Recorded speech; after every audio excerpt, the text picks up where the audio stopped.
Friends, welcome to DPS study. आज हम इस वीडियो में साइंस, ज्योग्राफी और पॉलिटी के सभी इंपॉर्टेंट प्रश्नों को व्याख्या सहित पढ़ेंगे। सब्सक्राइब करें DPS study and bell icon को प्रेस करें। चलिए देखते हैं। पहला प्रश्न है, जंतु विज्ञान अध्ययन करता है। तो आपका उत्तर हो जाएगा ऑप्शन सी, जंतु विज्ञान जीवित व मृत जानवरों दोनों का अध्ययन करता है। इसकी व्याख्या देख लेते हैं। जंतु विज्ञान के अंतर्गत जीवित व मृत दोनों ही प्रकार के जंतुओं का अध्ययन किया जाता है। अरस्तु को जंतु विज्ञान का जनक कहा जाता है। तो जो जंतु विज्ञान है, इसके अंतर्गत जीवित व मृत दोनों ही प्रकार के जंतुओं का अध्ययन किया जाता है और जो जंतु विज्ञान के जनक हैं वह अरस्तु हैं। अगला प्रश्न है, विटीकल्चर जाना जाता है। तो आपका उत्तर हो जाएगा ऑप्शन बी, विटीकल्चर अंगूर की खेती से संबंधित है। इसकी व्याख्या देख लेते हैं। विटीकल्चर अंगूरों के उत्पादन एवं उनके अध्ययन से संबंधित विज्ञान है। जो विटीकल्चर है वह अंगूरों के उत्पादन एवं उनके अध्ययन से संबंधित विज्ञान की एक शाखा है। अंगूर की खेती का विशेष उपयोग शराब उत्पादन के लिए किया जाता है। यह एक प्रकार का बेरी है जो विटेसी परिवार से संबंधित है। अगला प्रश्न है, विज्ञान की वह शाखा जिसमें आनुवांशिक या जेनेटिक अभियांत्रिकी के द्वारा मानव प्रजाति में सुधार लाया जाता है तो वह जानी जाती है। तो आपका उत्तर हो जाएगा ऑप्शन बी, वह यूजेनिक्स के नाम से जानी जाती है। इसकी व्याख्या देख लेते हैं। विज्ञान की वह शाखा जिसमें आनुवांशिक या जेनेटिक अभियांत्रिकी के द्वारा मानव प्रजाति में सुधार लाया जाता है वह यूजेनिक्स के नाम से जानी जाती है। तो इस शब्द का उपयोग, ये जो यूजेनिक्स शब्द है, इस शब्द का उपयोग सर्वप्रथम अंग्रेजी वैज्ञानिक फ्रांसिस गाल्टन ने सन 1883 ईस्वी में किया था।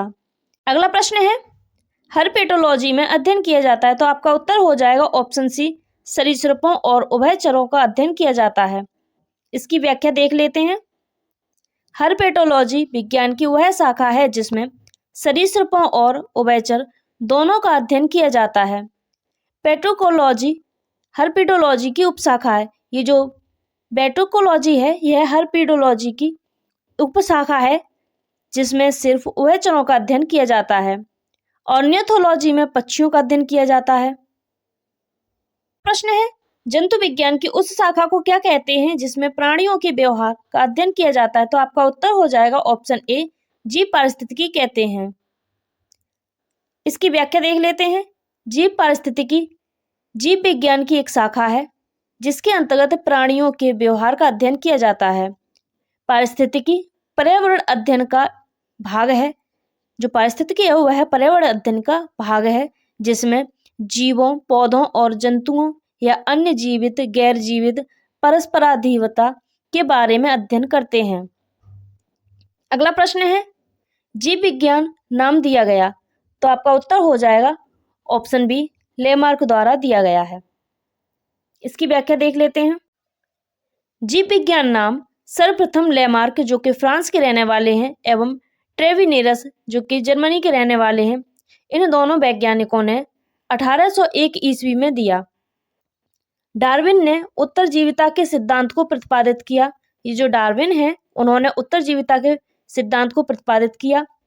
लीनियर ने द्विनाम पद्धति को प्रतिपादित किया और जो लीनियर हैं इन्होंने द्विनाम पद्धति को प्रतिपादित किया था। इन्हें वर्गीकी का पिता भी कहा जाता है। ये जो लीनियर हैं इन्हें वर्गीकी का पिता भी कहा जाता है। अगला प्रश्न है, जीवों की उत्पत्ति की आधुनिक विचारधारा प्रस्तुत की। जो जीवों की उत्पत्ति की आधुनिक विचारधारा है वह ओपेरियन ने प्रस्तुत की थी। इसकी व्याख्या देख लेते हैं। जीवों के उत्पत्ति की आधुनिक विचारधारा ओपेरियन ने सन 1924 में प्रस्तुत की। मिलर ने प्रयोग द्वारा इसे सिद्ध किया। जो मिलर महोदय हैं इन्होंने प्रयोग द्वारा इसे सिद्ध किया था। प्राकृतिक चयन द्वारा जीवों की उत्पत्ति का मत डार्विन ने दिया था। अगला प्रश्न है, वृद्धावस्था एवं काल प्रभावन के विषय में ज्ञान प्राप्ति की विधा को क्या कहते हैं। तो आपका उत्तर हो जाएगा ऑप्शन बी, जेरेंटोलॉजी कहते हैं। इसकी व्याख्या देख लेते हैं। वृद्धावस्था से संबंधित तथ्यों का अध्ययन जेरेंटोलॉजी नामक विज्ञान की शाखा के द्वारा किया जाता है। ऑर्निथोलॉजी के अंतर्गत पक्षियों से संबंधित अध्ययन किया जाता है। जो ऑर्निथोलॉजी है इसके अंतर्गत पक्षियों से संबंधित अध्ययन किया जाता है। ऑन्कोलॉजी में कैंसर रोग के निदान का अध्ययन किया जाता है। जो ऑन्कोलॉजी है इसमें कैंसर रोग के निदान के लिए अध्ययन किया जाता है। और जो टेरोटोलॉजी है इसके अंतर्गत अप्राकृतिक रूप से हुए मानव अंगों के विकास का अध्ययन किया जाता है। प्रश्न है निम्नलिखित में मीन कौन सी है? तो आपका उत्तर हो जाएगा ऑप्शन बी फ्लाइंग फिश। इसकी व्याख्या देख लेते हैं। फ्लाइंग फिश समुद्री मछली का एक प्रकार है। यह मछली पानी से हवा में छलांग लगा सकती है। कटल फिश एक प्रकार का मोलस्का संघ का जीव है। जो कटल फिश है वह एक प्रकार का मोलस्का जीव संघ है। सिल्वर फिश एक प्रकार की कीट है। जो सिल्वर फिश है वह एक प्रकार का कीट है जो पुरानी किताबों में पाया जाता है। क्रेफिश स्वच्छ जल में पाए जाने वाला केकड़ा है। अगला प्रश्न है त्रिकोष्ठी हृदय पाया जाता है। तो आपका उत्तर हो जाएगा त्रिकोष्ठी हृदय उभयचरों में पाया जाता है। इसकी व्याख्या देखते हैं।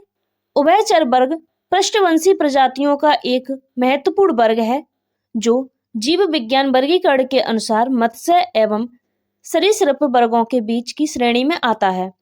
इस वर्ग के कुछ जंतु, ये जो उभयचर वर्ग है, इस वर्ग के कुछ जंतु जल तथा कुछ जल एवं थल दोनों में रहते हैं। यहाँ से आपके ज्योग्राफी के प्रश्न स्टार्ट होते हैं। पहला प्रश्न है भारत के कितने राज्य तट रेखा पर स्थित हैं? तो आपका उत्तर हो जाएगा 9 राज्य। व्याख्या देख लेते हैं। भारत के 9 राज्य तट रेखा पर स्थित हैं। भारत की स्थलीय सीमा 15,200 किलोमीटर है एवं द्वीपों सहित तटीय सीमा की कुल लंबाई 7,516.6 किलोमीटर है। इन सभी 9 राज्यों को देख लेते हैं। इनके नाम हैं गुजरात, गोवा, आंध्र प्रदेश, तमिलनाडु, महाराष्ट्र, केरल, ओडिशा, कर्नाटक एवं पश्चिम बंगाल।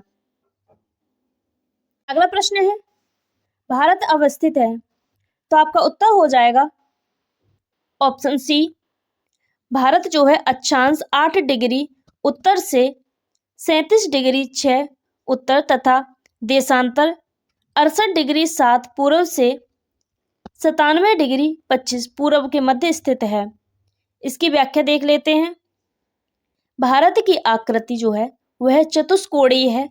यह विषुवत रेखा के उत्तर में 8 डिग्री 4 से 37 डिग्री 6 उत्तरी अक्षांशों तथा 68 डिग्री 7 से 97 डिग्री 25 पूर्वी देशांतर के मध्य उत्तरी पूर्वी गोलार्ध में स्थित है। अगला प्रश्न है भारत की अवस्थित पाई जाती है। तो आपका उत्तर हो जाएगा ऑप्शन बी। उत्तरी पूर्वी गोलार्ध में भारत की अवस्थिति पाई जाती है। अगला प्रश्न है किस राज्य में औसत समुद्र तल के संदर्भ में न्यूनतम ऊंचाई वाला बिंदु स्थित है? तो आपका उत्तर हो जाएगा ऑप्शन ए केरल। इसकी व्याख्या देख लेते हैं। केरल का कुट्टानाड भारत का न्यूनतम ऊंचाई वाला क्षेत्र है। यह क्षेत्र समुद्र तल से नीचे अपनी खेती के तरीके के लिए प्रसिद्ध है। इस क्षेत्र को केरल का धान का कटोरा कहा जाता है। अगला प्रश्न है निम्न स्थानों में से किसी सूर्य की अनुलंबित किरणें कभी नहीं प्राप्त होती? तो आपका उत्तर हो जाएगा ऑप्शन सी। श्रीलंका को सूर्य की अनुलंबित किरणें कभी प्राप्त नहीं होती हैं। अगला प्रश्न है भारत में कन्याकुमारी अवस्थित है। तो आपका उत्तर हो जाएगा ऑप्शन डी। भूमध्य रेखा के उत्तर में स्थित है। इसकी व्याख्या देखते हैं। भारत में कन्याकुमारी की अवस्थित भूमध्य रेखा के उत्तर में है। तमिलनाडु राज्य में अवस्थित कन्याकुमारी भारत की मुख्य भूमि का दक्षिणतम बिंदु है। अगला प्रश्न है 9 डिग्री चैनल अवस्थित है। तो आपका उत्तर हो जाएगा ऑप्शन ए। कवरत्ती एवं मिनिकॉय के बीच में 9 डिग्री चैनल अवस्थित है। व्याख्या देखते हैं। 9 डिग्री चैनल मिनिकॉय एवं कवरत्ती के बीच स्थित है। प्रमुख चैनल की अवस्थिति इस प्रकार है। ये सभी को देखते हैं। कुछ अन्य दिए हुए हैं। पहला है लघु अंडमान और कार निकोबार। जो 10 डिग्री चैनल है इसके मध्य लघु अंडमान और कार निकोबार स्थित हैं। दूसरा है 9 डिग्री चैनल। 9 डिग्री चैनल के मध्य मिनिकॉय और लक्षद्वीप स्थित हैं। तीसरा है 8 डिग्री चैनल। 8 डिग्री के मध्य मालदीव एवं मिनिकॉय स्थित हैं। चौथा है मन्नार की खाड़ी। मन्नार की खाड़ी के बीच भारत और श्रीलंका स्थित है। अगला प्रश्न है निम्नलिखित द्वीपों के युग्मों में से कौन सा एक 10 डिग्री जलमार्ग द्वारा आपस में पृथक किया जाता है? तो आपका उत्तर हो जाएगा ऑप्शन ए, अंडमान और निकोबार जो हैं वह 10 डिग्री जलमार्ग द्वारा आपस में पृथक किए जाते हैं।